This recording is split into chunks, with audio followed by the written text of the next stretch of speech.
Selamat pagi pemirsa, Anda menyaksikan Breaking News bersama saya Valerie Budianto. Hari ini Presiden Prabowo Subianto dijadwalkan melantik Wakil Panglima TNI dalam upacara gelar pasukan operasional dan kehormatan militer di Pusat Pendidikan dan Latihan Pasukan Khusus TNI AD Batu Jajar, Bandung Barat, Jawa Barat. Pelantikan ini menjadi momen bersejarah karena jabatan Wakil Panglima TNI telah kosong selama hampir 25 tahun. Terakhir kali posisi tersebut dijabat oleh Jenderal TNI Purnawirawan Fahrul Rozi pada 26 Oktober 1999 hingga 20 September 2000.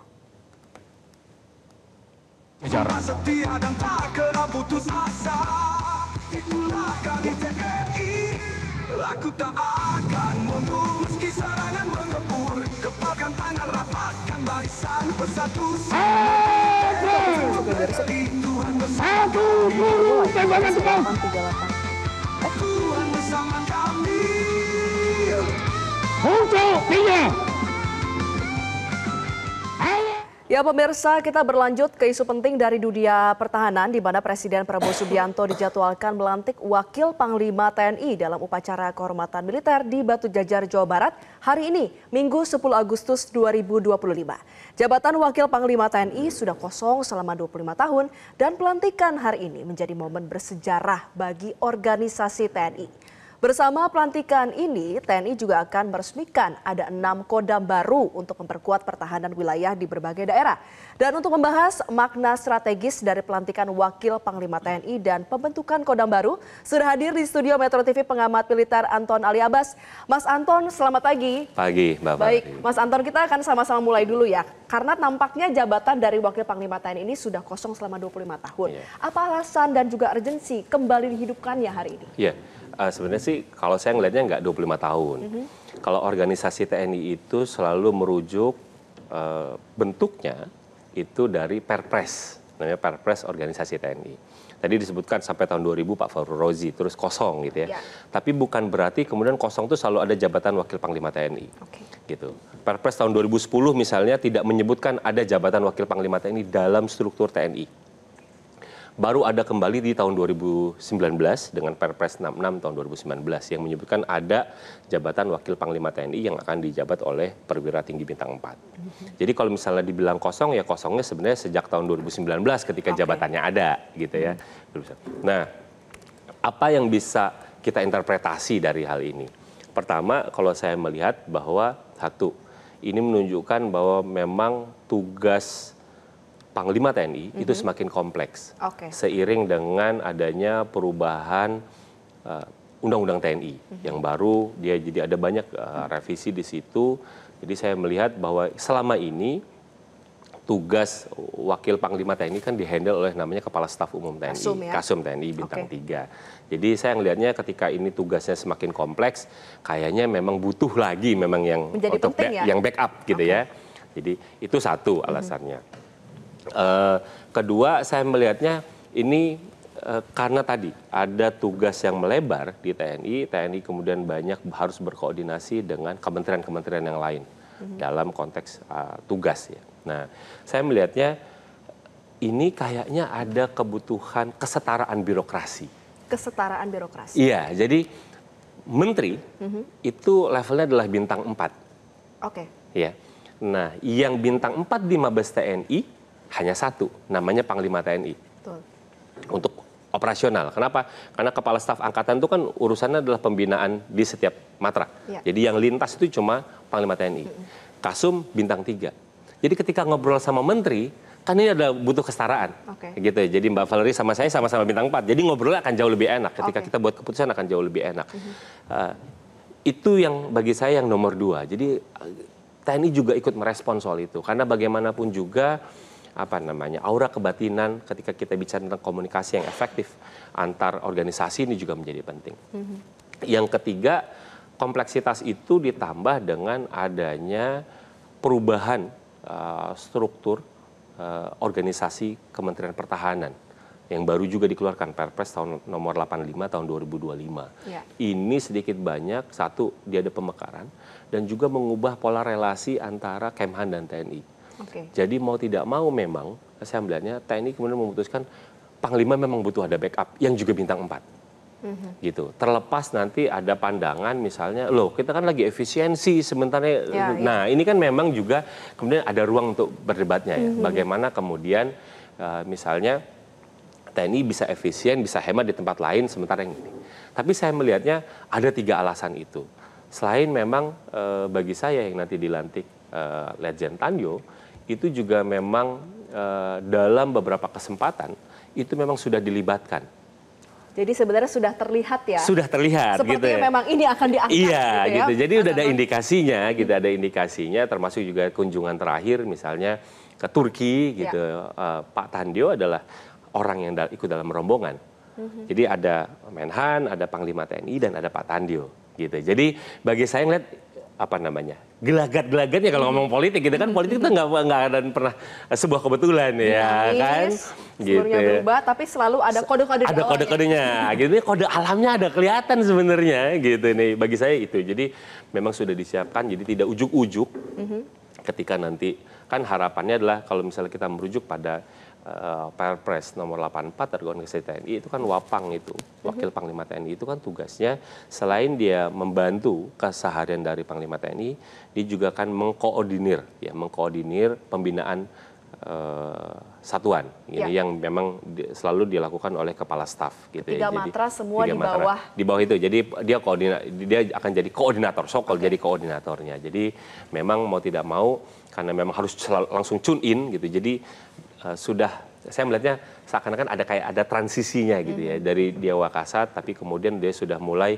banyak ikut terlibat ataupun menyaksikan kegiatan yang memang udah lintas matra. Gitu. Jadi sudah magang pada dahulu ya, jadi nggak kaget ketika hari ini dilantik, gitu. sudah terbiasa. Ya, Oke, Pak Anton, kita kan sama-sama sembari menyaksikan ya, saat ini juga sudah dimulai upacara gelar pasukan dan juga kehormatan militer di Batu Jajar. Bisa dilihat yang saat ini tengah berlangsung adalah tadi sekitar pukul 8.30 sudah ada upacara selamat datang. Kemudian juga saat ini sedang dilakukan demonstrasi dari beragam alutsista yang memang dimiliki oleh TNI. Kemudian juga nanti akan terus dilanjutkan, ada rangkaian upacara yang akan dilakukan oleh pihak TNI. Kemudian nanti juga akan sama-sama melihat kehadiran dari Presiden RI, Prabowo Subianto. Karena nanti Presiden Prabowo Subianto ini pastinya juga akan memimpin ya upacara yang hari ini digelar. Bisa dilihat sangat membanggakan, begitu luar biasa ya performance, pertunjukan, penampilan dari para prajurit TNI saat ini.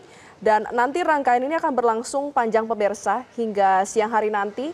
Karena memang ada beberapa agenda penting yang hari ini akan berlangsung dalam upacara gelar pasukan dan juga kehormatan militer di Bandung Barat saat ini, yaitu nanti akan ada pertama diawali dengan upacara, kemudian juga ada persiapan prosesi peresmian, pelantikan, kemudian yang dinantikan pastinya adalah arahan dari Presiden RI, Jenderal Kehormatan TNI Prabowo Subianto, lalu prosesi pengukuhan dan juga akan dilangsungkan dengan pelantikan dan juga peresmian.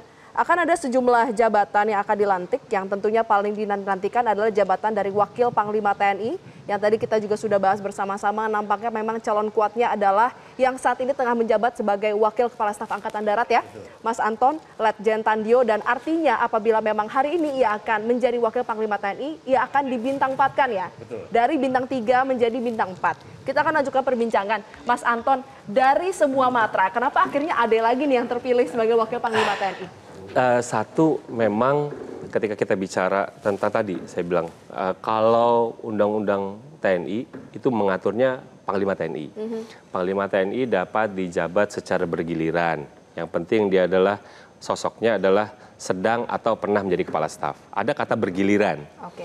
Tapi terkait dengan jabatan Wakil Panglima TNI, ini tidak ada pengaturan yang rigid.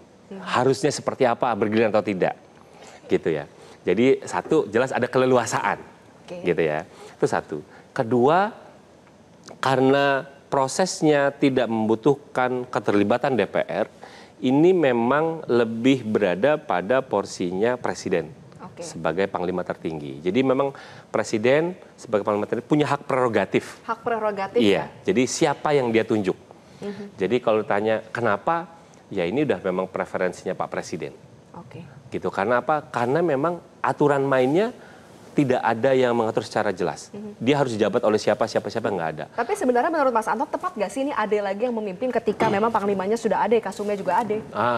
Kalau tanya tepat atau nggak tepat, satu tadi ini prerogatif Presiden. Betul. Kedua, jelas Pak Tandio ini kan bukan orang baru ya. Jadi kan ketika kita sudah 30-an lebih ya, tahun yang menjabat satu, di sini dan ya. kedua juga beliau dari Kostrad, gitu ya, dari Kostrad, artinya dia punya pengalaman sebagai pasukan tempur, tapi di manajerial beliau banyak terlibat di Kementerian Pertahanan. Jadi dalam konteks penyusunan kebijakan dia juga paham.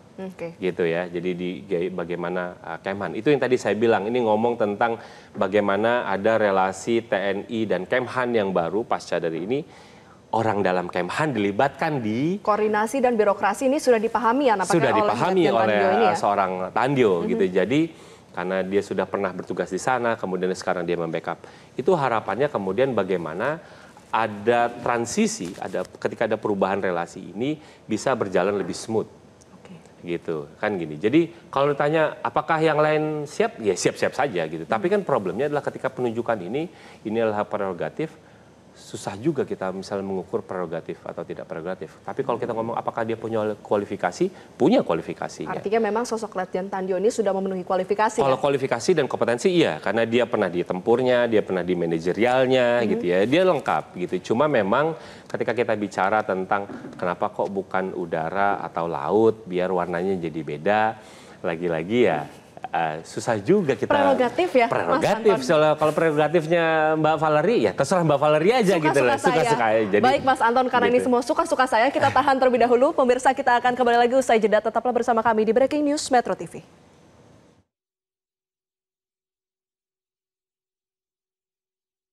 Ada kembali di Breaking News Metro TV, pemirsa, kita lanjutkan rangkaian dari upacara pelantikan dan juga upacara gelar pasukan operasional dan kehormatan militer yang berlangsung saat ini. Sudah ada jurnalis Metro TV Sheha Al-Hadar yang melaporkan langsung dari lokasi.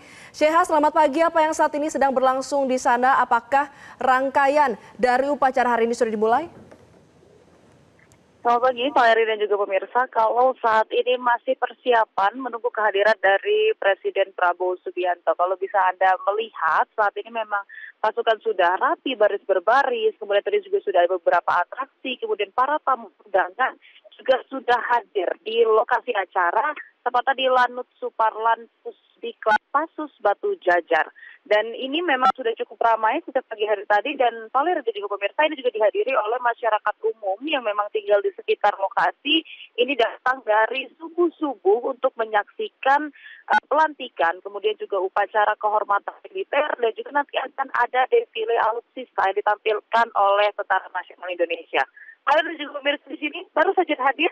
Itu adalah Wakil Presiden Republik Indonesia, Gibran Rakabuming Raka, baru saja hadir di lokasi acara.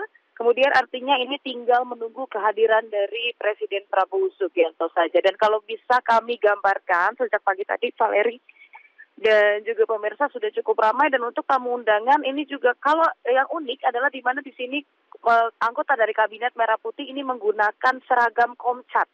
Yakni seragam yang mereka kenakan saat mereka ini sedang retret di Akademi Militer Magelang. Jadi ini pemandangan yang cukup unik karena di sini memang para anggota Kabinet Merah Putih ini menggunakan seragam Komcat.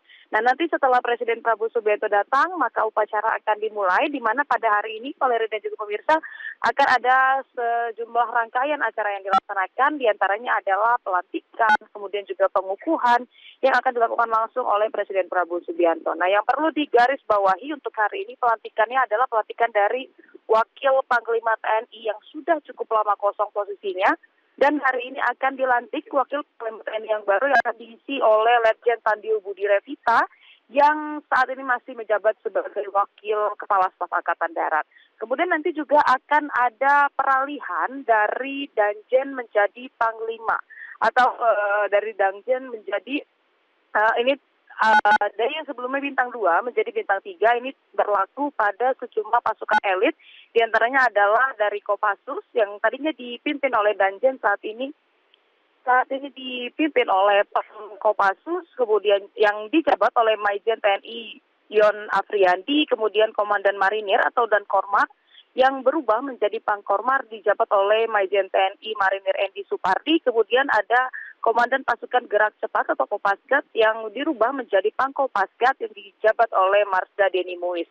Nah, ini merupakan momentum yang menandai peningkatan status pasukan elit di bawah Komando Panglima TNI Agus Subianto. Nah, selain dari peningkatan status pasukan elit, Presiden Prabowo Subianto juga akan melantik sejumlah komandan pasukan, diantaranya adalah Panglima Komando Pertahanan Udara, Komando Daerah Militer, dan lain-lain. Tentunya ini memang cukup banyak, cukup ramai, dan ini memang baru saja dilangsungkan. Kalau bisa dilihat, Valeri dan juga pemirsa di layar kaca Anda, ini adalah kehadiran dari Presiden Prabowo Subianto yang baru saja tiba di lokasi acara, di mana selain nanti Presiden akan melantik sejumlah anggota TNI, nanti Presiden juga akan memberikan pengarahan kepada pejabat-pejabat TNI setingkat dandion ke atas, nanti akan dilaksanakan di Lanut ini sendiri. Kemudian nanti juga Presiden ini akan meresmikan sejumlah kodam-kodam baru, di mana nanti akan ada 6 kodam baru yang akan diresmikan oleh Presiden Prabowo Subianto. Kemudian juga akan ada 20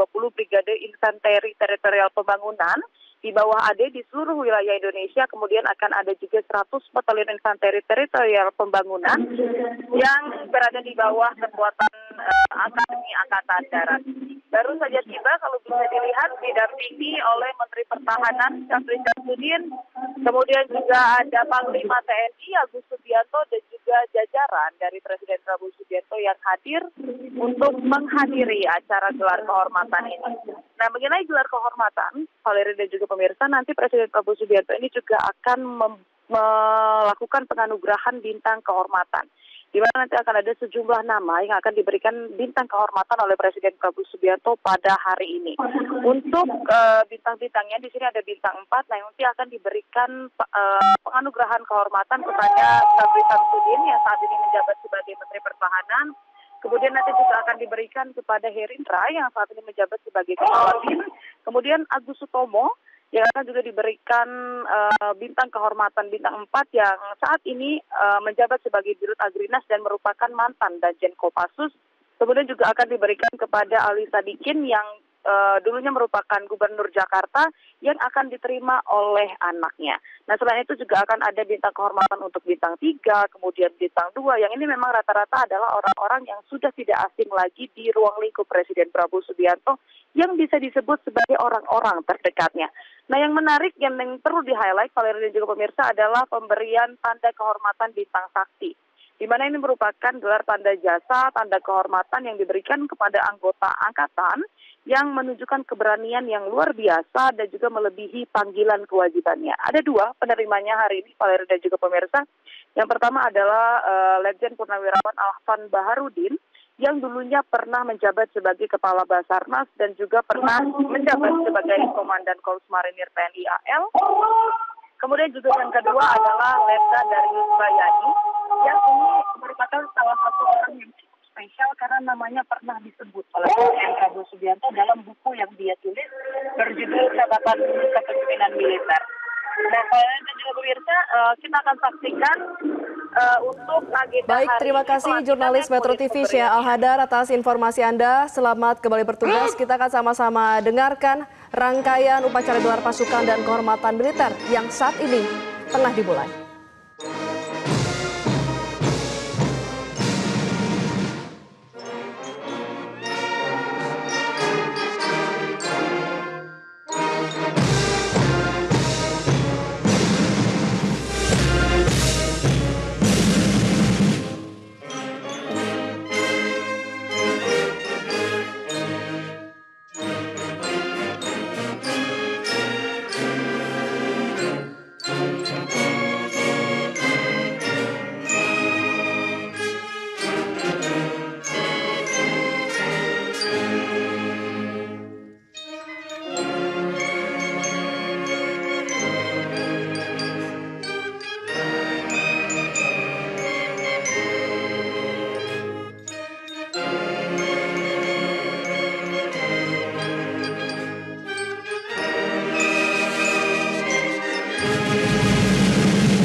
Presiden Republik Indonesia dimohon istirahat sejenak di mimbar kehormatan. Undangan disilahkan duduk kembali.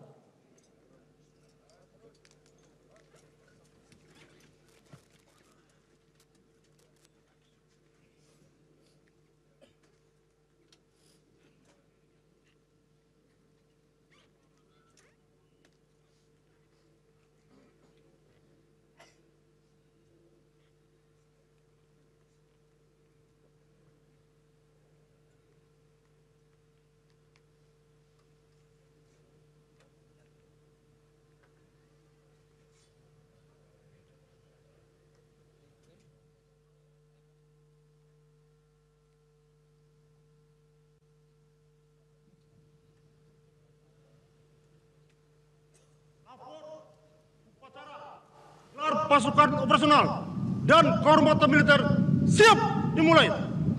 Laksanakan. Presiden Republik Indonesia selaku Inspektur Upacara didampingi Panglima TNI dan Kepala Staf Angkatan tiba di mimbar upacara.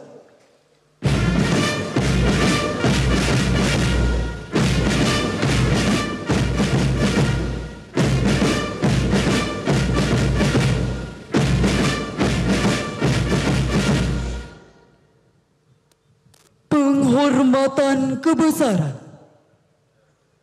Kepada Inspektur Upacara. Hormat senjata!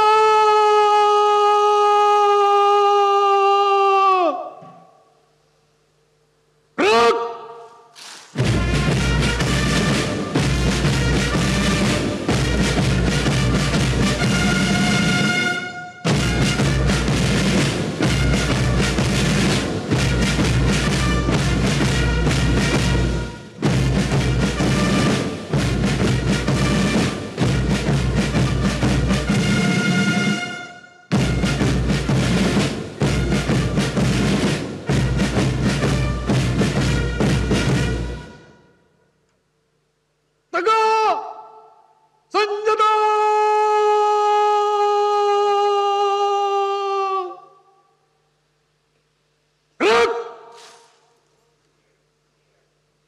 Laporan Komandan Upacara kepada Inspektur Upacara, dilanjutkan pemeriksaan pasukan.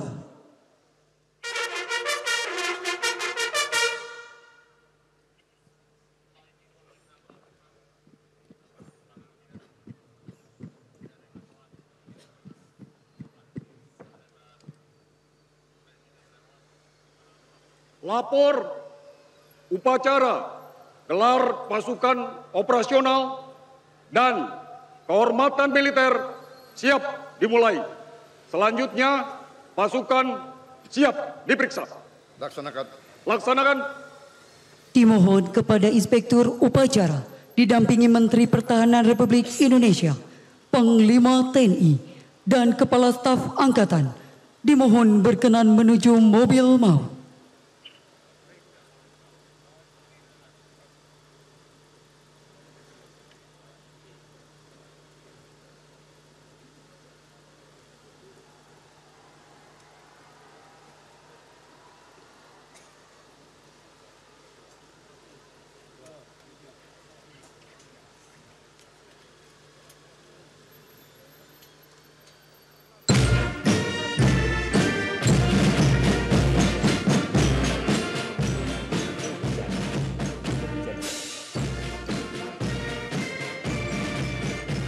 Pak Anton, kita kan sama-sama lihat ya, ini Presiden Prabowo Subianto sedang berkeliling ya untuk memeriksa dan juga melihat kesiapan dari pasukan.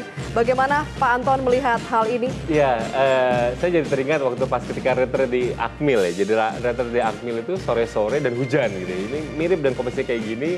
Dan hujan-hujanan waktu itu Pak Prabowo nggak mau dipayungin. Jangan nggak mau dipayungin. Jadi memang hujan-hujanan deh. Jadi dia biar sama ya, sama dengan yang lain. Jadi dan kalau misalnya penyusunan pasukan ini memang adalah bagian dari acara ketika misalnya TNI dalam melakukan kegiatan selalu akan ada peninjauan kesiapan pasukan. Dan ini berkeliling dan kalau dengan banyaknya pasukan yang terlibat di sini yang ikut upacara tentu saja tidak memungkinkan untuk jalan kaki. Jadi pasti membutuhkan kendaraan. Iya ya, tapi ini juga menjadi tradisi dan juga mungkin salah satu identik dengan Presiden Prabowo ya, seperti yang saat itu di Akmil, itu begitu megah, begitu mewah ketika hujan, lalu langit gelap, disorot lampu. Bagaimana dengan gagahnya? Dengan gagahnya. Tidak sama sekali menolak ya dipayungi ya? Tidak, dia beliau menolak dipayungi gitu. Jadi ya dia pengen nunjukin bahwa ya sama gitu dengan yang lain, sama-sama basah-basah gitu, sama-sama panas-panasan.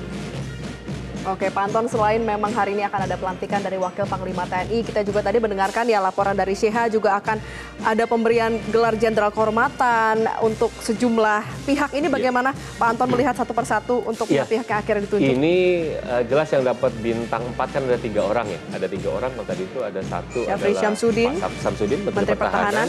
Lalu Pak Herindra, Kepala BIN, dan satu lagi adalah Ex-Danjen Kopassus. Ex-Danjen Kopassus, dia mantan pas pampresnya dan pas pampresnya Pak SBY, Agus Sutomo, gitu ya.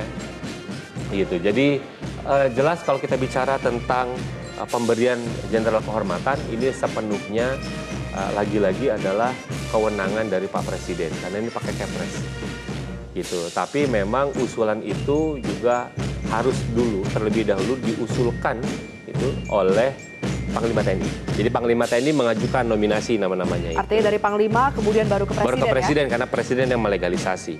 Gitu. Jadi apakah ini peristiwa pertama? Enggak. Gitu. Jadi ada beberapa kali misalnya pemberian pangkat kehormatan yang dilakukan.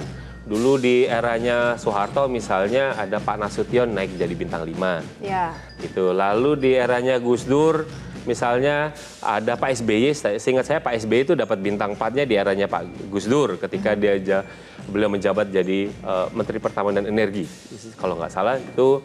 Gitu. Jadi lalu di eranya Bu Mega ada waktu itu Pak Hendro Priyono, ada lalu Pak Hari Sabarno yang dua-duanya juga jadi menteri gitu, di era itu juga dapat bintang 4 gitu ya. Karena dia cuma bisa naiknya sekali nih. Sekali. Karena namanya juga kehormatan gitu, Jenderal Hor. Lalu di eranya Pak Jokowi adalah Pak Presiden Prabowo. Saya sih bisa melihatnya ada beberapa hal. Pertama memang kalau misalnya karena mereka, misalnya saya menyoroti 2, misalnya Pak Herindra dan Pak Syafri. Mereka memimpin sebuah organisasi di mana di situ juga ada keterlibatan militer. Oke. Ya. Menteri Pertahanan, Kepala BIN. Yang aktif, perwira yang aktif yang tinggi di sana, yang paling tinggi adalah bintang 3. Di Kemhan ada Irjen bintang 3, Sekjen bintang 3. Oke, berarti balik lagi ini seperti kesetaraan birokrasi, kemudian juga bagaimana memimpin ke bawah ya? Jadi dia harus lebih tinggi. Lebih tinggi gitu, harus hendaknya lebih tinggi. Beda kalau misalnya kita sipil duduk di jabatan itu, kita kan memang nggak butuh penyetaraan. Betul. Gitu ya, jadi secara psikologis kita nggak punya beban untuk itu. Tapi ketika mereka mantan militer, gitu ya, kadang-kadang psikologi ya?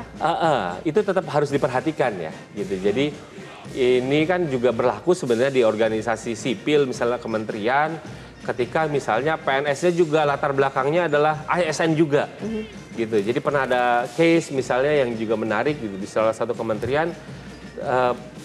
Dia yang mestinya sudah pucuk gitu, levelnya adalah 4E, tapi Pak Menteri ini jalur politik tapi dia ASN karena dia dosen, dia itu pangkatnya itu masih di levelnya golongan 3, belum nyampe golongan 4. Nah ini kan juga sedikit banyak rumit ya. Ini memang jabatan politik, ditunjuk oleh Presiden. Tapi ketika kita bicara tentang birokrasi itu memang ada cerita yang lain. Jadi saya bisa mencoba memahami ketika di BIN juga demikian. Dia bintang 3, sestamanya bintang 3. Ini ada yang baru tunjukkan tuh sestamanya bintang 3. Itu mantan Pangdam Jaya itu baru naik bintang 3. Nah Pak Herindra juga bintang 3 walaupun. Jadi dan Pak Presiden memang dia punya lagi-lagi prerogatif untuk memberikan atau tidak memberikan. Karena itu memang kan butuh telaah lebih lanjut. Jadi tidak bisa sebebas mungkin, saya mau kasih siapapun, nggak bisa. Gitu. Dan Jenderal Kehormatan kan naiknya cuma sekali, nggak bisa naik hor terus gitu ya. Gitu. Jadi sejauh ini sih naiknya cuma sekali gitu. Jadi namanya kehormatan tentu dia pasti ada pertimbangan khusus. Intinya adalah ini balik lagi juga prerogatif Presiden tapi usulan dari Panglima TNI ya. Usulan dari Panglima TNI. Jadi Dan itu kalau misalnya selalu ada dinamika dalam pembahasannya. Kenapa orang A, apa alasannya? Jadi dia memang punya beberapa alasan pertimbangan. Kenapa kemudian ini bisa didorong untuk ke presiden. Baik, Pak Anton, kita akan sama-sama kembali saksikan ya rangkaian dari upacara gelar pasukan dan juga kehormatan militer.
Pemeriksaan pasukan selesai. Lanjutkan. Lanjutkan.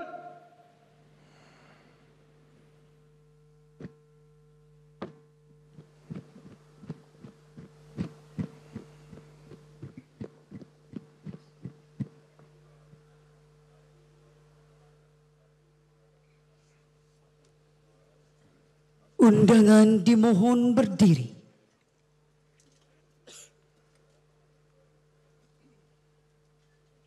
Mengheningkan cipta dipimpin oleh Inspektur Upacara. Marilah kita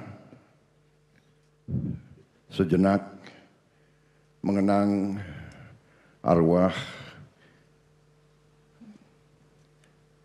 dan jasa para pahlawan pendiri bangsa, para pendahulu kita,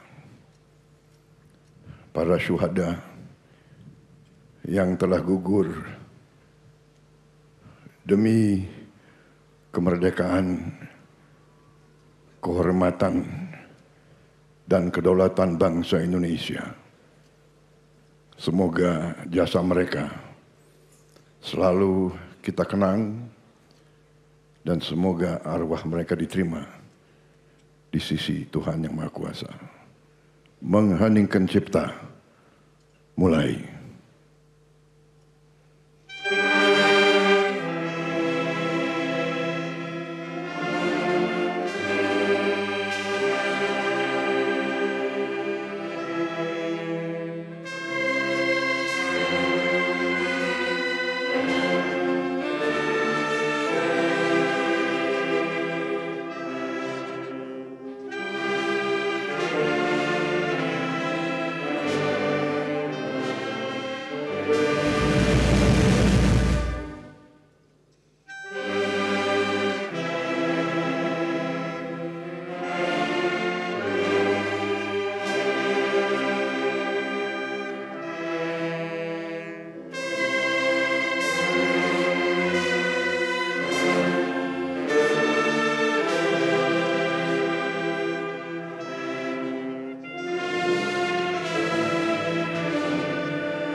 Selesai, terima kasih.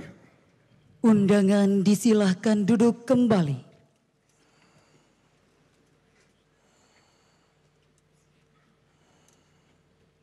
Persiapan prosesi peresmian, pelantikan dan pengukuhan.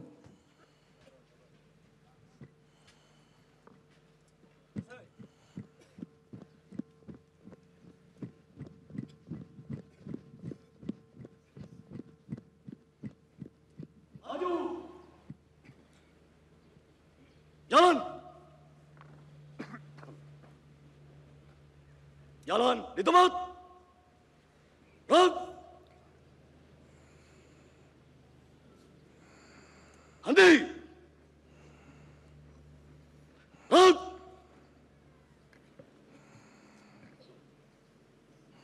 Lapor prosesi peresmian, pelantikan dan pengukuhan. Siap. Laksanakan. Laksanakan.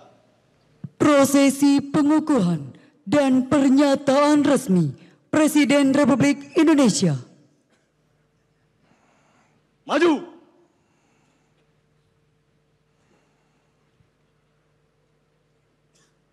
Ulangi.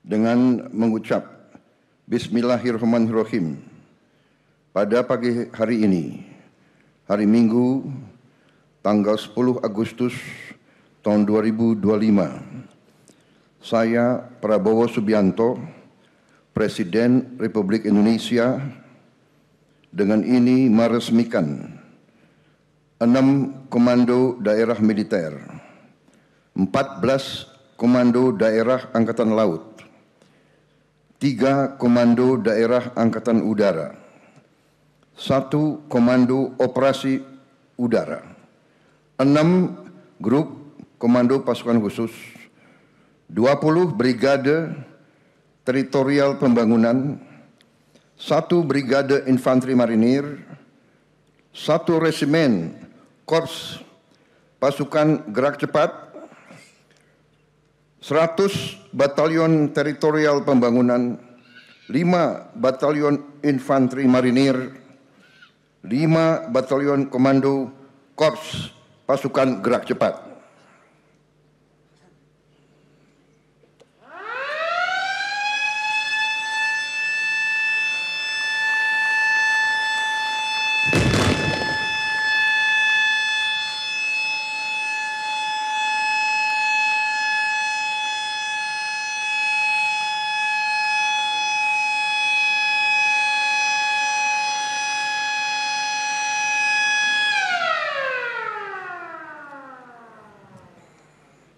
Pelaksanaan pelantikan dan pengukuhan. Maju. Jalan. Jalan di tempat. Rak. Henti. Rak. Maju. Jalan. Jalan di tempat. Rak. Henti. Rak. Pelantikan dan pengukuhan oleh Inspektur Upacara. Dimohon kepada Inspektur Upacara berkenan mengambil tempat.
Hadap kiri.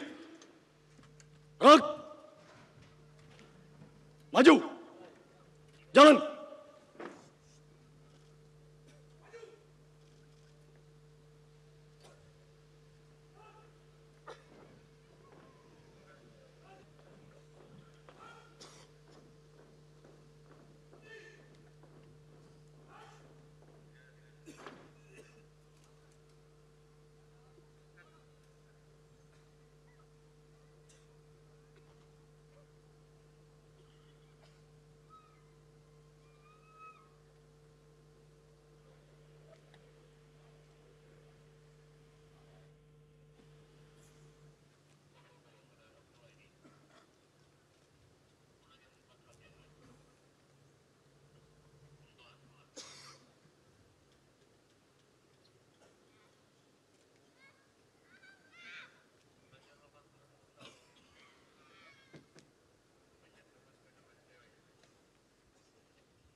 Ya pemirsa, kembali lagi bersama kami di Breaking News Metro TV. Kali ini bersama saya Jose Nicole, dan visual yang Anda lihat saat ini merupakan rangkaian pengukuhan yang sedang dilakukan oleh Presiden Prabowo Subianto. Dan di studio masih bergabung bersama kami Mas Anton, pengamat militer. Mas Anton, kita melihat bahwa Presiden sedang melakukan pengukuhan nih, terutama berkaitan dengan adanya peresmian 6 Kodam baru nih. Bagaimana pandangan Anda berkaitan dengan strategi ya? Pertimbangan strategisnya di balik pembentukan Kodam baru ini seperti apa? Iya, pertama saya melihat bahwa memang sejak 2019 ketika Pak Prabowo menjadi Menteri Pertahanan itu ada perubahan dari sistem pertahanan kita. Ya. Yang tadinya sistem pertahanan berlapis gitu menjadi sistem pertahanan pulau-pulau besar. Gitu. Jadi saya melihatnya ketika ini dinaikkan levelnya Kopassus, Marinir, Kopasgat gitu, dan juga ada pemekaran ini, itu juga tidak lepas dari bagaimana dia ingin mewujud penguatan dari sistem pertahanan pulau-pulau besar. Kata lain bahwa nanti ke depan pulau-pulau besar itu mampu untuk memberikan perlawanan tersendiri. Gitu. Walaupun orang selalu akan bilang perangnya kapan. Tapi kan kita nggak perlu nunggu perang untuk melakukan itu. Itu satu. Kedua, memang saya juga melihat ada luas wilayah kita itu yang memang sudah given ini. Itu yang memang kadang-kadang di satu sisi ini memang anugerah buat kita, tapi di sisi lain pengelolaannya menjadi ada banyak tantangan. Misalnya di Sumatera itu ada 3 Kodam, 1 di Aceh, lalu yang kedua di Sumatera Utara di Medan, Kodam 1 Bukit Barisan, yang satu lagi adalah di Kodam Sriwijaya, ada di Palembang, Sumatera Selatan. Mereka cover, itu luas wilayahnya besar. Gitu ya. Nah, yang nanti kemudian setelah diresmikan ini itu kan dipecah jadi Kodam 1 Bukit Barisan dari 1 jadi 3 gitu ya. Kepri, Riau punya sendiri, lalu juga Jambi, Padang punya sendiri dan lain-lain gitu. Jadi saya melihatnya memang kemudian ini seakan-akan jadi jalan tengah dari adanya keterbatasan anggaran, tapi di sisi lain memang Pasal 11 ayat 2 Undang-Undang TNI itu bilang bahwa yang namanya untuk gelar kekuatan TNI, postur TNI itu harus merujuk pada kebijakan umum pertahanan negara. Tadi ada sistem pertahanan. Dan di penjelasannya itu ditulis bahwa gelar kekuatan itu nggak boleh mengikuti sistem administrasi. Artinya? Sistem administrasi artinya nggak boleh, semestinya setiap provinsi ada kodamnya. Gitu. Jadi penjelasannya di sana gitu. Jadi tidak bisa ngikutin sistem. Itulah kenapa kemudian pecahnya kan 2 jadi 1 gitu. Jadi kayak Sriwijaya sekarang yang tadinya dari Sumatera Selatan, Babel, Bengkulu, Lampung, sekarang cuma Sumatera Selatan dan Babel. Lalu kemudian ini yang baru Kodam Raden Inten, dia mengawasi Bengkulu dan Lampung. Ini ngomong tentang jadi ya dia tidak mau mengikuti itu, gitu, tapi menggabung 2 provinsi di bawah 1 Kodam yang baru. Di sisi lain ya tadi ada keterbatasan anggaran, gitu ya, anggaran, makanya itu kalau misalnya Kodam baru ini kan adalah meningkatkan level level dari Korem kemudian menjadi Kodam, gitu. Walaupun memang harapan saya adalah idealnya ketika kita lagi ada efisiensi anggaran, lalu juga ada keterbatasan, keleluasaan di anggaran pertahanan untuk dibelanjakan, mau tidak mau kan ini butuh ada inovasi. Gitu. Bagaimana kemudian Kodam baru ini itu tidak banyak menyedot anggaran rutin. Karena kalau anggaran rutin kita bisa sampai tembus 70%, nanti keleluasaan jelas untuk modernisasi alutsista kita akan jauh lebih sempit. Artinya dipercayakan bahwa secara struktural ini justru bisa menjawab masalah ya. Berarti masalah karena memang apakah ini nanti inward looking atau bukan gitu ya. Iya, ada tren yang namanya di luar itu namanya ancaman hibrida. Ancaman hibrida itu kan ada ancaman yang memang dari luar, ada ancaman dari dalam. Tapi ketika bicara ancaman hibrida, itu ada kombinasi antara ancaman internal dengan eksternal. Itu bagaimana misalnya pergolakan yang dulu dialami di sejumlah negara di Timur Tengah, itu ada pergolakan internal tapi disponsori dari luar. Kayak misalnya proxy war dan lain-lain gitu ya. Bagaimana social unrest itu sebenarnya disponsori oleh negara lain. Gitu. Nah, itu sebenarnya kan juga harus diantisipasi. Gitu, harus diantisipasi. Nah, ini yang memang lagi-lagi kita butuh kewaspadaan. Jadi kita nggak bisa tenang-tenang ketika dunia sedang tidak baik-baik saja, misalnya.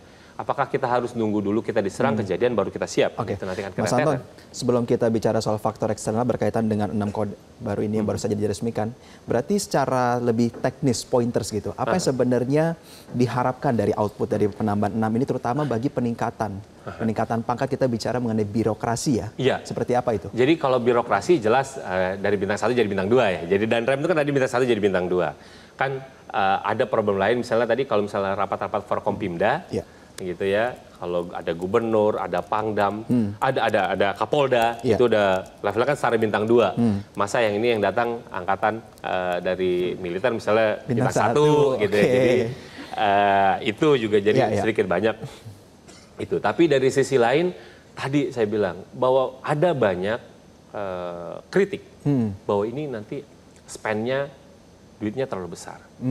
Lalu juga akan banyak melihat pada masalah internal gitu. Jadi terlihat makanya ini akan ada politisasi, lalu juga bagi-bagi ya. Iya gitu. Jadi ini yang kemudian penting untuk ke depan ada keterbukaan bicara tentang kebijakan pertahanan. Apa sih ancaman hibrida yang akan kita hadapin dalam 5 tahun ke depan misalnya.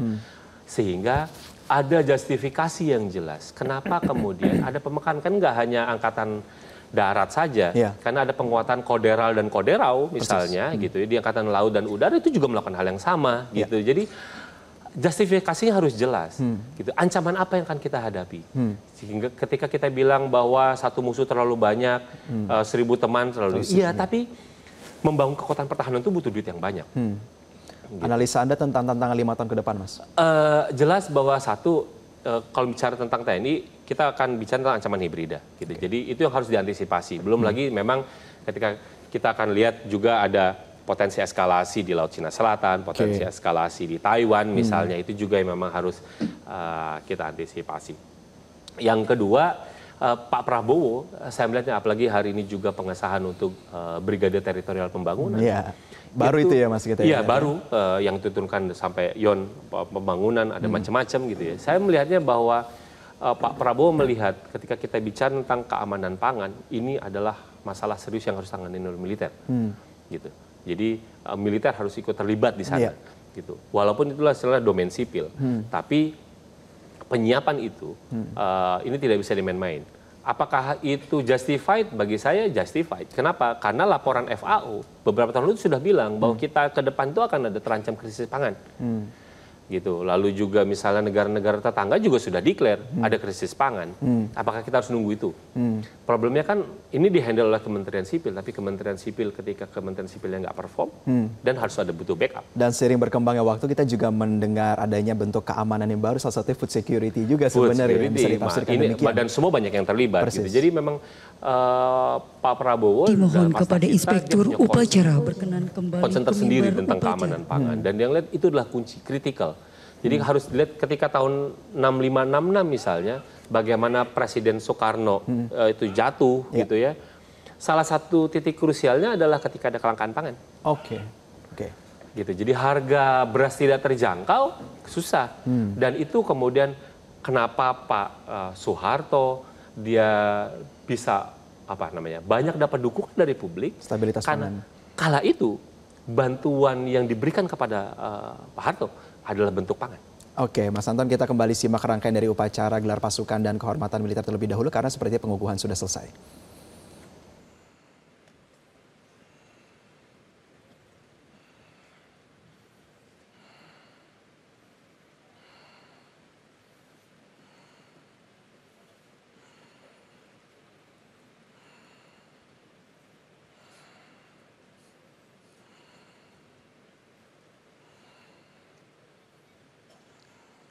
Prosesi peresmian, pelantikan, dan pengukuhan telah dilaksanakan. Laporan selesai. Lanjutkan. Balik kanan. Gerak. Maju. Jalan. Di tempat. Gerak. Henti! Gerak. Balik kanan. Gerak.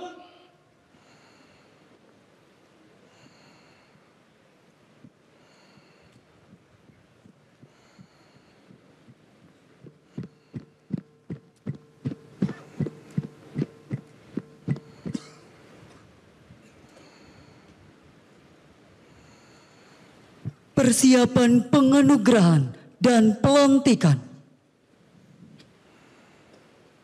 Maju, jalan, belok kanan, jalan.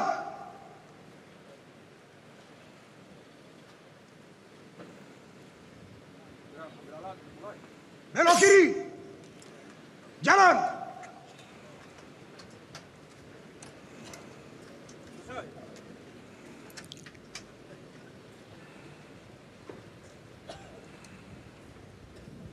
Jalan di tempat.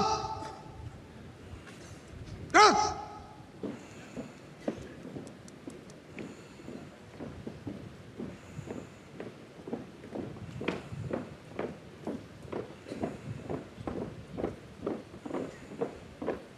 Henti. Gerak. Hadap kiri. Gerak. Penganugerahan Jenderal Kehormatan dan Tanda Kehormatan Bintang Sakti, pelantikan Wakil Panglima TNI dan Kepala Badan oleh Inspektur Upacara. Dimohon kepada Inspektur Upacara berkenan mengambil tempat.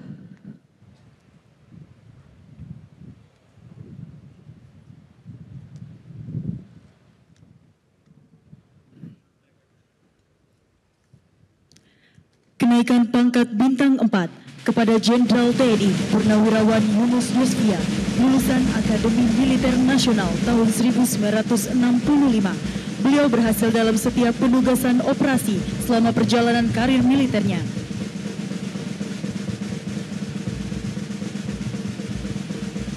Jenderal TNI Purnawirawan Syafri Samsudin selaku Menteri Pertahanan Republik Indonesia, lulusan Akademi Militer tahun 1974, dihargai atas jasa-jasanya yang luar biasa dan berhasil dalam setiap penugasan operasi.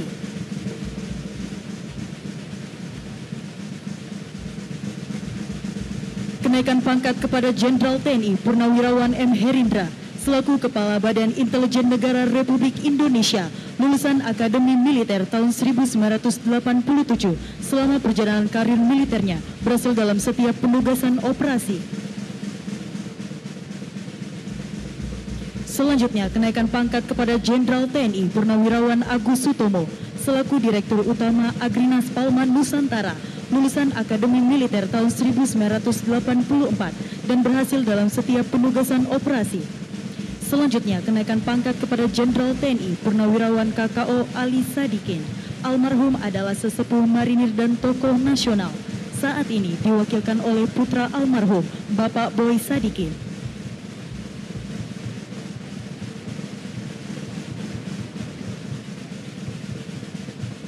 Pelantikan Wakil Panglima TNI kepada Jenderal TNI Tandyo Budi, lulusan Akademi Militer tahun 1991.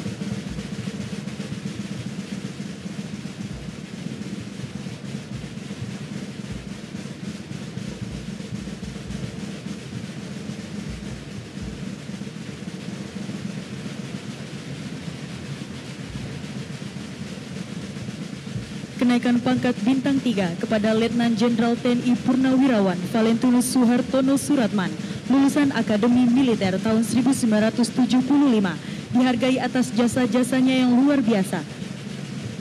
Selanjutnya, kenaikan pangkat kepada Marsikal Madya TNI Purnawirawan Bambang Eko Suharyanto, lulusan Sekolah Perwira Prajurit Karir tahun 1987, ahli di bidang hukum. Selanjutnya, kenaikan pangkat kepada Letnan Jenderal TNI Purnawirawan Kairawan, lulusan Akademi Militer tahun 1980, berhasil dalam setiap penugasan operasi. Selanjutnya, kenaikan pangkat kepada Letnan Jenderal TNI Purnawirawan Musa Bangun, lulusan Akademi Militer tahun 1983, berhasil dalam setiap penugasan operasi, terutama operasi pembebasan sandera WNI.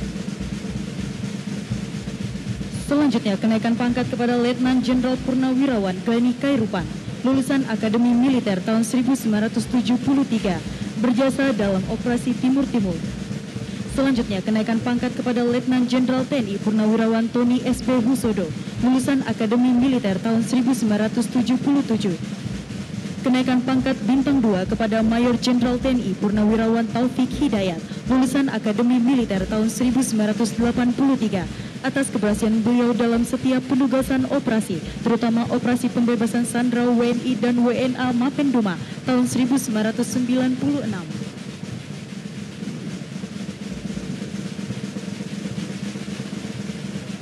Penganugerahan Tanda Kehormatan Bintang Sakti kepada Letnan Jenderal TNI Marinir Purnawirawan Alvan Baharudin berhasil dalam melaksanakan operasi-operasi strategis baik dalam maupun luar negeri untuk menegakkan kedaulatan NKRI.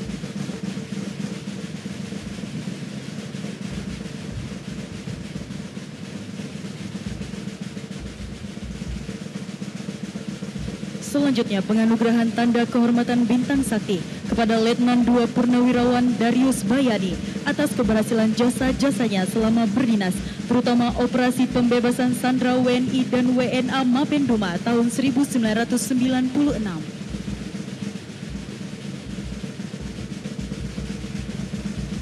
Selanjutnya, pelantikan Kepala Badan Logistik Pertahanan kepada Marsikal Madya TNI Yusuf Jauhari, lulusan Akabri tahun 1990.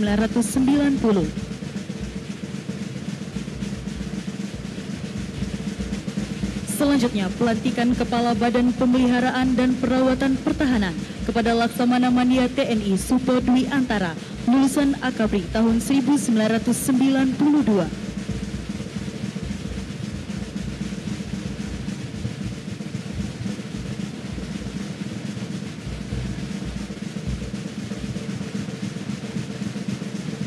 Selanjutnya, pelantikan Kepala Badan Cadangan Nasional kepada Letnan Jenderal TNI Gabriel Lema, lulusan Akademi Militer tahun 1990.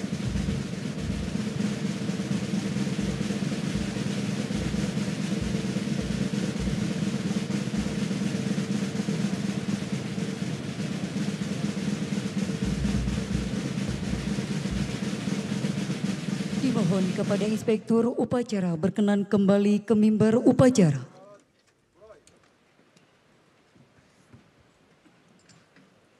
Hadap kiri. Gerak.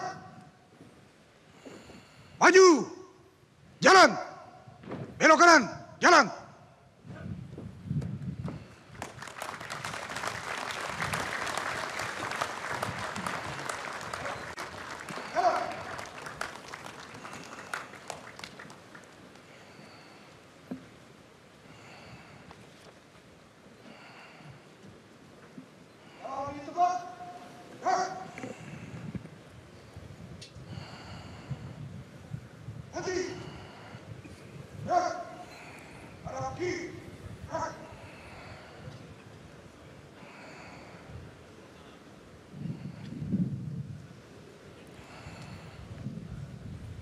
Amanat Inspektur Upacara, pasukan diistirahatkan.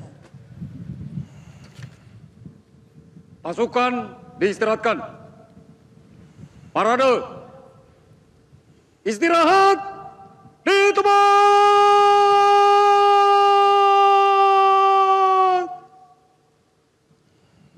Gerak.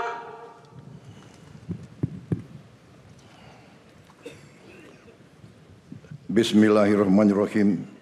Assalamualaikum warahmatullahi wabarakatuh. Selamat pagi, salam sejahtera bagi kita sekalian. Shalom, salve, om swastiastu. Namo Buddhaya, salam kebajikan. Yang saya hormati Wakil Presiden Republik Indonesia, Saudara Gibran Raka Buming Raka, para pimpinan lembaga negara yang hadir, Ketua Majelis Permusyawaratan Rakyat Republik Indonesia Saudara Ahmad Muzani, Ketua Dewan Perwakilan Rakyat Republik Indonesia Saudari Puan Maharani, Ketua Dewan Perwakilan Daerah Republik Indonesia Saudara Sultan Najamuddin, Ketua Mahkamah Agung Republik Indonesia Profesor Dr. Sunarto, Ketua Komisi Yudisial Profesor Amzulia Rifai,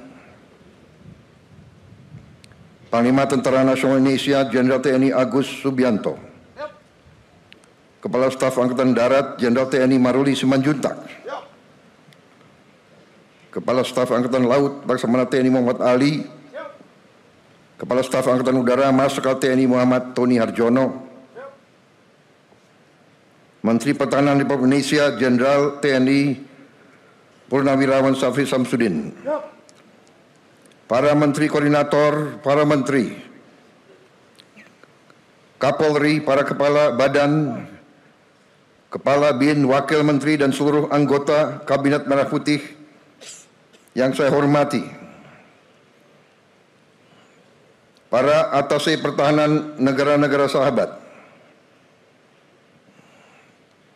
yang saya hormati, yang saya banggakan, dan yang saya cintai, seluruh prajurit Tentara Nasional Indonesia yang berada di hadapan saya dan yang sedang bertugas dimanapun saudara berada, dan juga seluruh warga masyarakat yang hadir di tempat ini, Pusdiklat Pasus Batu Jajar, dan terutama para tamu undangan serta rekan-rekan pers media yang berkenan hadir. Pertama-tama, marilah kita tidak henti-hentinya memanjatkan puji syukur kehadirat Tuhan Maha Besar, Tuhan Maha Kuasa. Hanya kepadanya lah kita berdoa, dan hanya kepadanya lah kita minta perlindungan. Kita bersyukur atas segala karunia yang diberikan kepada kita dan kepada bangsa kita. Pada hari ini kita melaksanakan upacara gelar pasukan operasional dan upacara kehormatan militer. Adalah suatu kehormatan bagi saya untuk bisa hadir di acara ini sebagai inspektur upacara. Pertama, saya mengucapkan terima kasih kepada Panglima TNI, seluruh pimpinan TNI dan Angkatan yang telah menyelenggarakan acara ini. Tentunya Menteri Pertahanan dan seluruh jajaran Kementerian Pertahanan dan semua kementerian yang mendukung. Saya juga mengucapkan terima kasih kepada Komandan Upacara dan seluruh peserta upacara. Dalam pemeriksaan pasukan, saya melihat disiplin, semangat yang menyala-nyala dari para prajurit yang hadir di sini.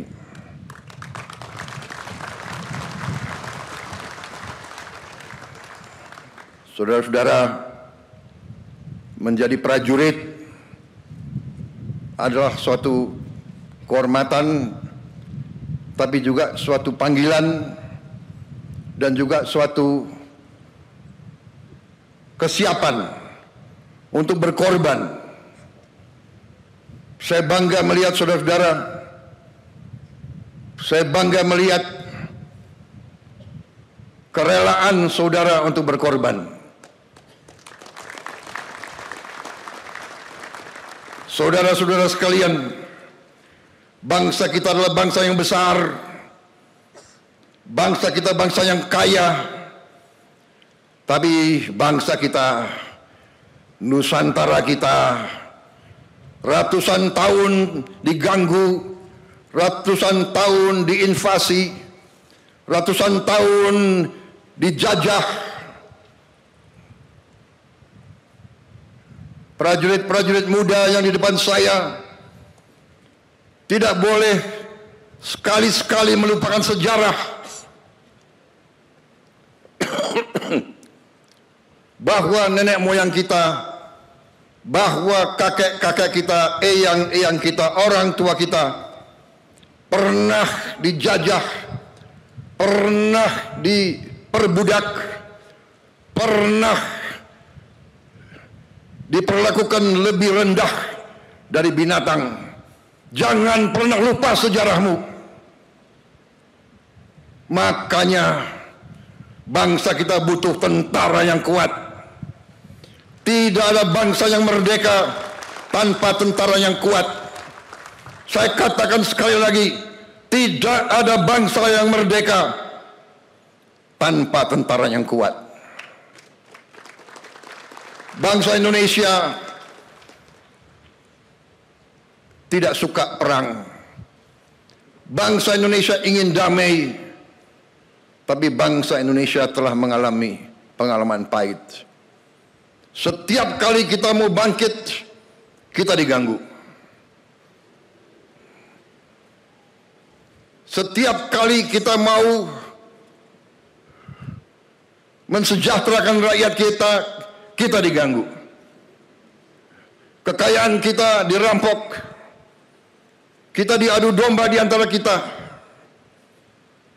Karena itu, saya, Presiden Republik Indonesia, yang telah disumpah untuk memegang teguh Undang-Undang Dasar, saya akan menjalankan tugas ini dengan penuh rasa tanggung jawab. Dan untuk itu, memang kita sedang perkuat pertahanan kita. Kita harus mempertahankan wilayah kita. Kita harus mempertahankan kedaulatan kita. Kita harus mempertahankan kekayaan kita. Saudara-saudara sekalian, keadaan dunia penuh ketidakpastian. Walaupun kita tidak suka perang, perang terjadi di mana-mana. Di kontinen Eropa perang besar terjadi. Di Timur Tengah kita melihat bagaimana bangsa yang lemah diperlakukan. Orang tua, ibu-ibu, anak kecil dibantai. Dan tidak ada yang bisa menghentikan itu. Indonesia tidak mau memihak blok manapun. Tapi karena itu tidak ada pilihan lain. Indonesia harus punya pertahanan yang sangat kuat. Dan untuk itulah hari ini saya melantik 6 Panglima Kodam baru, 20 Komandan Brigade baru, dan 100 Batalion Teritorial Pembangunan baru. Saya telah melantik Panglima-Panglima, Komandan-Komandan Brigade, orang-orang yang dipilih. Saudara-saudara sebagai pemimpin harus memimpin dari depan. Panglima TNI, Panglima Pasukan TNI, Komandan-Komandan Brigade, Komandan-Komandan Batalion memimpin dari depan, memimpin di tengah-tengah pasukan, berada selalu di tempat yang paling berbahaya, berada selalu di tempat yang paling kritis.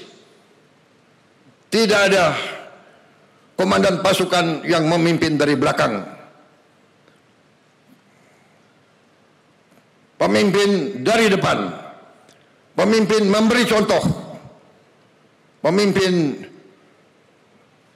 adalah prajurit yang paling baik.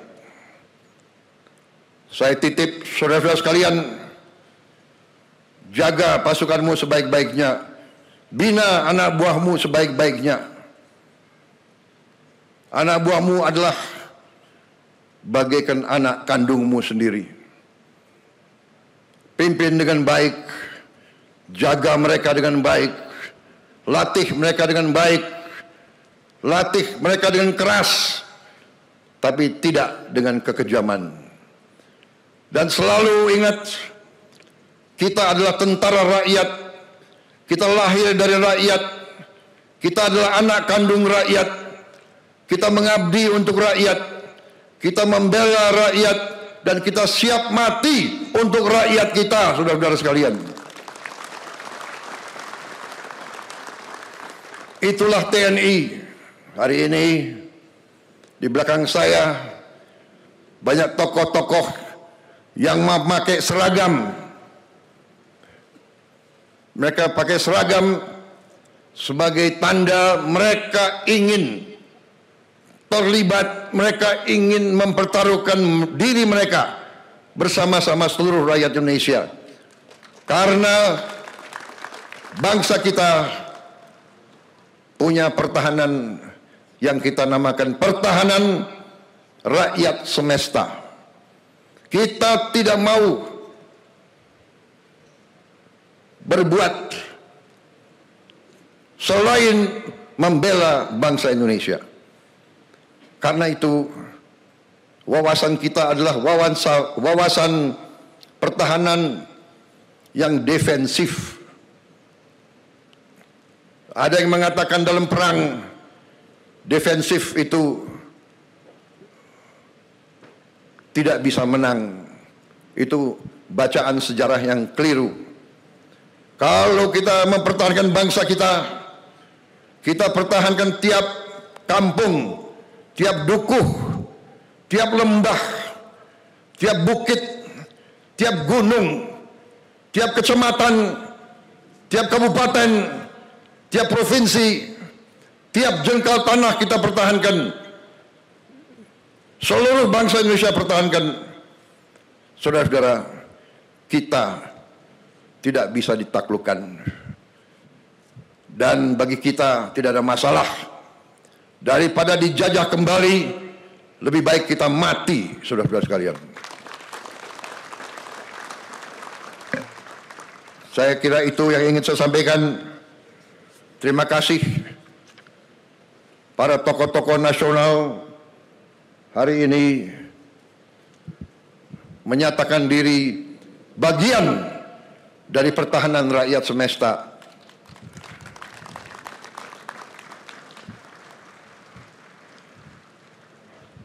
Banyak negara mungkin merasa lebih kuat dari kita, tapi semangat kita sudah kita buktikan, dan kita akan buktikan terus bahwa kita bangsa yang pejuang, yang tidak pernah mengenal menyerah. Sekali lagi para prajurit, saya bangga melihat saudara-saudara. Terima kasih semangatmu. Ini yang saya inginkan, seorang Letnan Jenderal mimpin dari depan, menjadi komandan upacara. Terima kasih. Sampaikan terima kasih saya kepada seluruh prajurit. Perhatian selesai. Siap!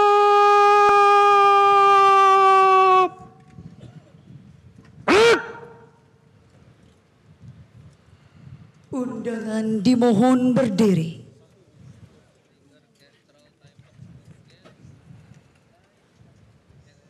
Andika Bayangkari.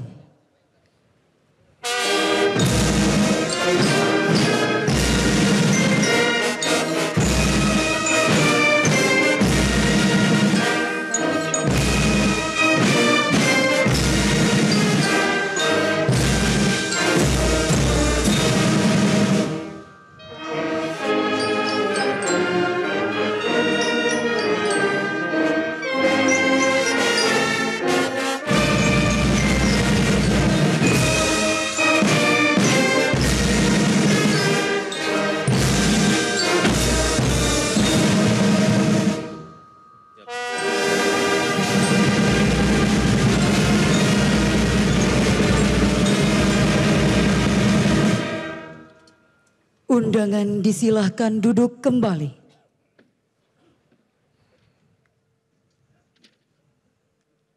Laporan Komandan Upacara kepada Inspektur Upacara.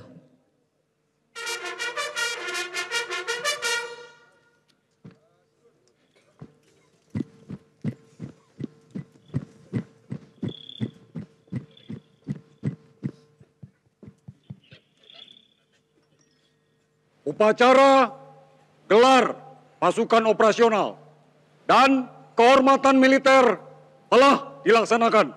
Laporan selesai. Lanjutkan kegiatan, kerjakan. Kerjakan.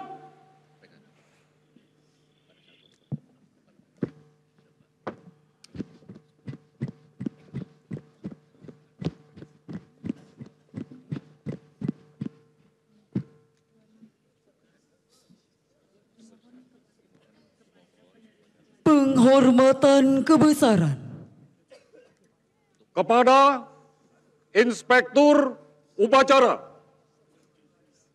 Hormat senjata!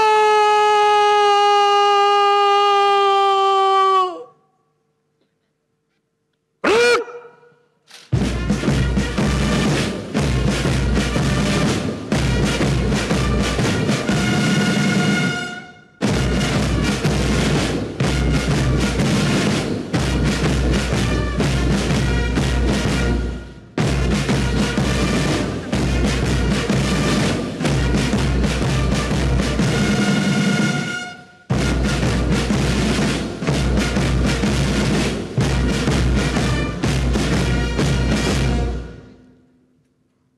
Tegak!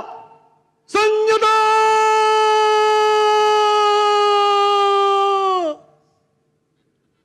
Gerak! Salam kebangsaan.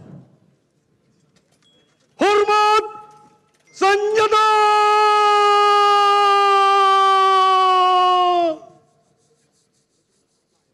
Gerak!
Tegak!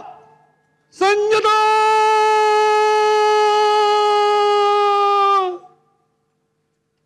Gerak! Undangan disilakan duduk kembali.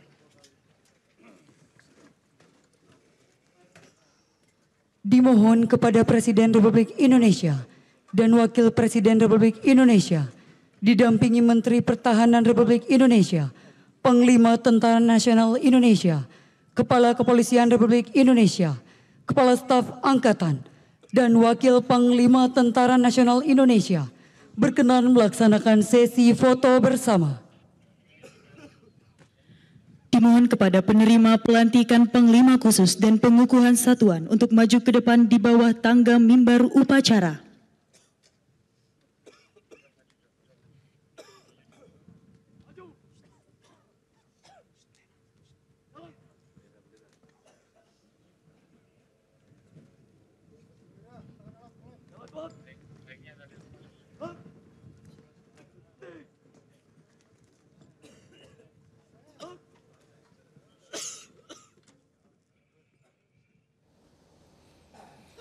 Ya pemirsa, baru saja kita melihat rangkaian upacara gelar pasukan dan kehormatan militer di mana ditutup langsung oleh Presiden Prabowo Subianto, dan saat ini sedang berlangsung foto bersama di mana Presiden didampingi oleh Wakil Presiden dan juga jajaran daripada pimpinan TNI, Menteri Pertahanan dan juga Kapolri.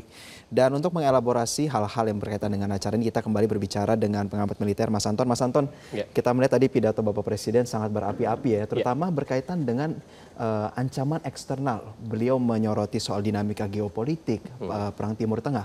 Apakah ini bisa menjadi sebuah arah kiblat bagi TNI yang saat ini untuk lebih fokus untuk pertahanan dan dari ancaman eksternal? Iya, jadi saya ngelihatnya nih, Pak Prabowo memang seorang prajurit militer sejati yang menerapkan civis pacem para belum. Jika mau damai harus siap perang, gitu ya. Jadi bagaimana kemudian elaborasinya, dia melihat bahwa Indonesia seringkali diacak-acak, lalu itu satu gitu ya, jadi ngelihat internal itu, lalu juga kedua, dia juga ngelihat bagaimana ada instabilitas dari sisi kawasan regional dan internasional gitu. Jadi karena itulah dia kemudian menggarisbawahi tidak ada negara yang merdeka kalau tentaranya tidak kuat, gitu. Jadi dengan kata lain bahwa apa yang ingin dia lakukan adalah untuk memperkuat itu, gitu kan. Tapi kan kita bicara tentang penguatan tadi, itu tidak hanya sekedar ya tadi hari ini udah dilantik, kemudian ada pemekaran, tidak. Gitu, bahwa yang namanya TNI itu tidak hanya orangnya saja, tidak hanya strukturnya saja, tapi kita juga harus memikirkan alutsistanya.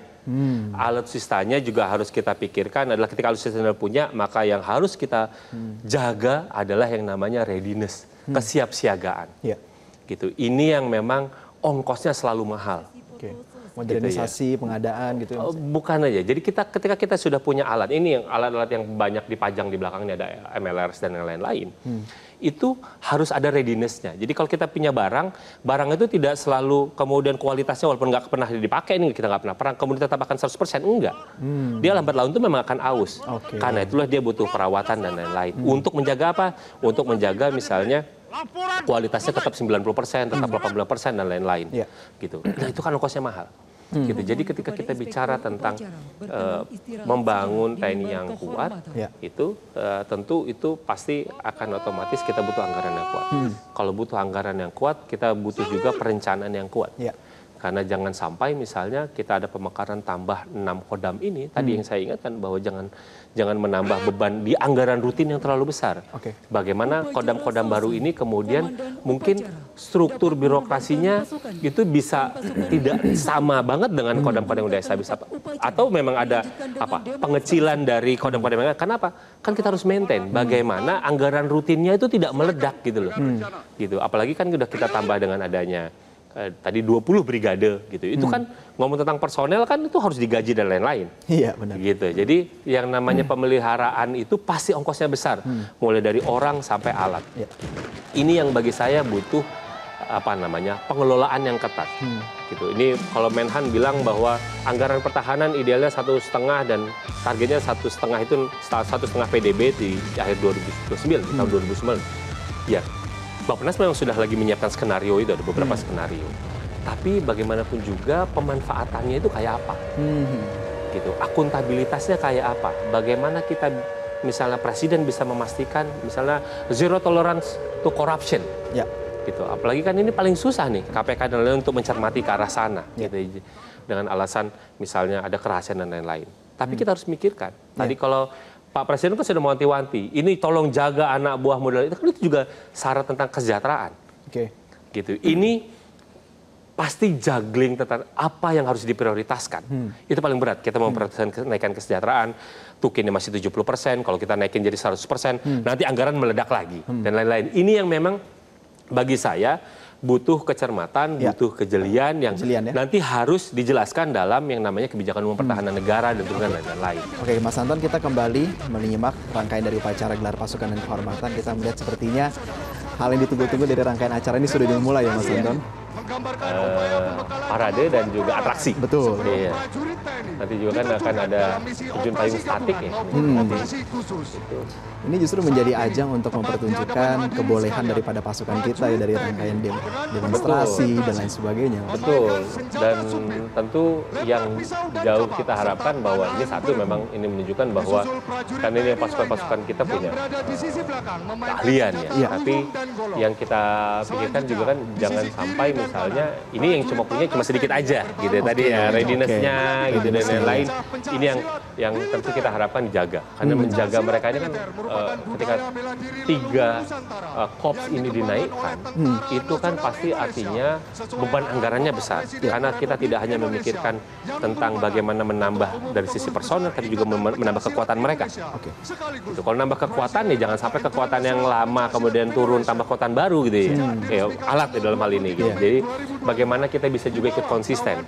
Ini yang memang penting untuk dipikirkan kemudian ketika sudah kita mekarkan kayak gini di tengah kebijakan efisiensi, bagaimana spend-nya itu stretch-nya tidak terlalu lebar.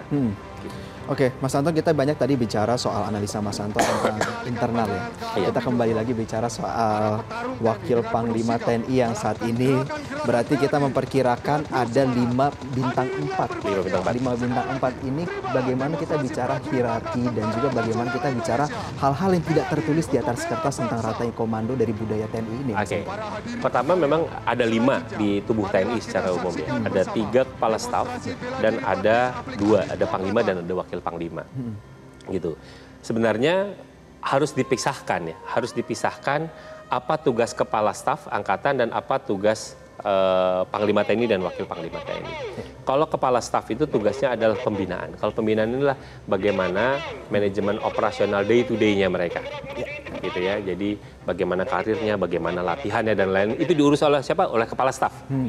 Urusan Panglima TNI dan Wakil Panglima TNI adalah penggunaannya. Jadi kalau misalnya di tentara itu hobinya singkatan. Ada bin kuat dan ada gun kuat.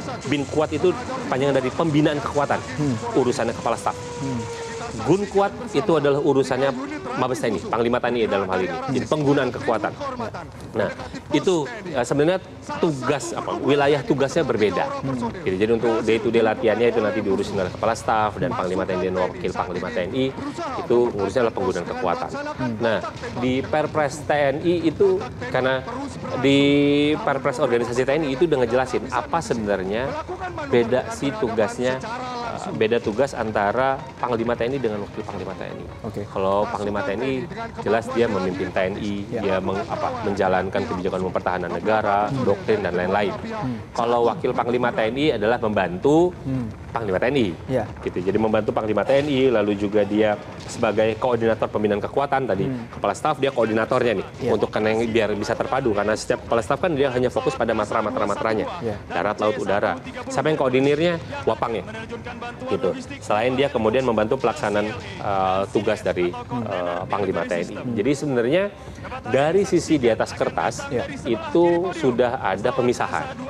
Cuma tusinya sudah diatur. Tusinya sudah diatur mana ruang kerjanya. Tapi memang ketika misalnya hari ini kita menyaksikan ada penguatan peningkatan status ya, ada Kopassus, Marinir, Kopasgat itu jadi bintang 3 semua. Nah, problemnya adalah kita itu ada banyak bintang 3 nih di TNI. Ada Pangkogapilhan, ada Pangkostrat.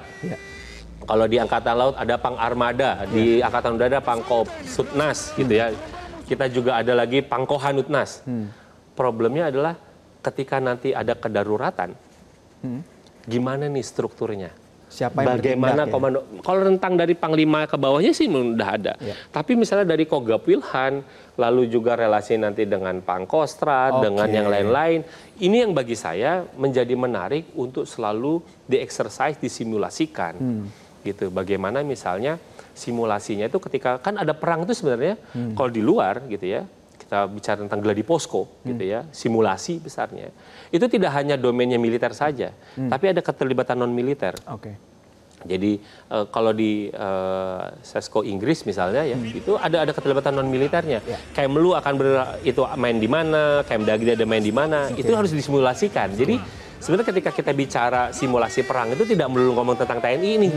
gitu, ada sipilnya. Lintas stakeholders. Nah, lintas stakeholders gitu ya. Karena kan perang itu kan tidak hanya satu dimensi gitu ya.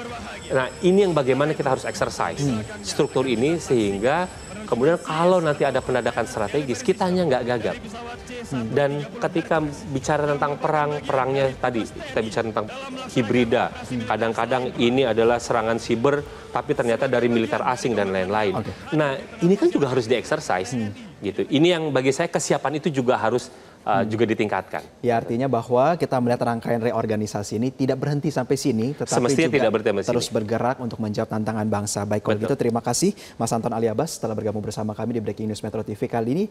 Dan pemirsa, demikian Breaking News Metro TV kali ini. Saya Jose Nicole mewakili rekan Valeri Bundianto dan juga rekan-rekan yang bertugas pamit undur diri. Terima kasih atas atensi Anda. Sampai jumpa. Tepat di atas dropping zone. Green light, dropping, go!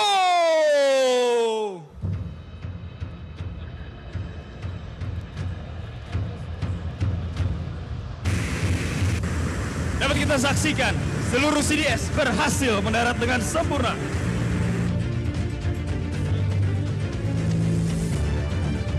Hadirin yang kami hormati, berikan tepuk tangan yang meriah untuk seluruh flight pesawat angkut Tentara Nasional Indonesia.